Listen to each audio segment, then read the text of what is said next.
শুভ সন্ধ্যা বন্ধুরা। তো আমরা চলে এসেছি মায়াপুর, আর মায়াপুরে এসে গেছি। দেখো সারাদিন ঘুরে ফিরে আর এখন সন্ধ্যা হয়ে গেছে, প্রায় রাত্রের দিকে।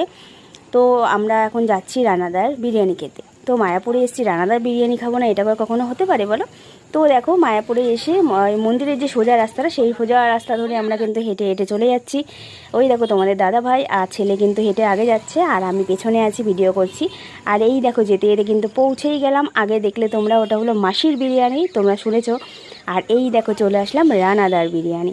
তো এই যে রানাদার বোর্ড দেখতেই পারলে। তো আস্তে আস্তে গুটি গুটি পায়ে দেখো ঢুকে গেলাম রানাদার দোকানে। তো রানাদার দোকানে গিয়ে দেখছি, দেখো এত ভিড় এত ভিড়, ভিতরে সবাই বসে আছে, আমরা কিন্তু বাইরে দাঁড়িয়ে আছি। তো রানাদা কী কথা বলছে তোমরা একটু শুনে নাও, যে রানাদা কী কথা বলছে। তো রানাদা দেখো পার্সেল করছে আর কিন্তু একটা গল্প বলছে। তো চলো তোমরাও শুনে নাও। 10 থেকে 15 মিনিট লাগে, তাই কেউ দামে না, দেখে না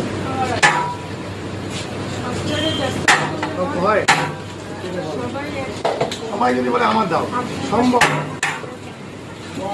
এনারাই কিন্তু 5 স্টারে গিয়ে 3 ঘন্টা বসে থাকে, শুধু মানে কি খাবে সেই চিন্তা করতে পারে। বান্ধবীর সঙ্গে শুধু বান্ধবী তুমি কি খাবে আর তুমি কি খাবে এই বলতে বলতে 3 ঘন্টা, কিন্তু ফুটপাতে কেউ দাম দেয় না। হ্যাঁ, 3টা। তো দেখো দাদা ভাই আর দেখো আমার ছেলে কিন্তু বসে পড়েছে, আর বিরিয়ানিটা কিন্তু দারুণ দারুণ দারুণ ছিল। আমার ছেলে বলছিল যে মা খুব সুন্দর বিরিয়ানিটা, তো তোমরাও যদি খেতে চাও চলে এসো মায়াপুরে রানাদার দোকানে। তো আজকে বিরিয়ানি খেতে বসেছে ছেলে আর তোমাদের দাদা ভাই। তো আমার ছেলের জন্য কিন্তু একটা ধামাকাদার অফারও ছিল, তোমরাও চলে আসো, তোমাদের জন্য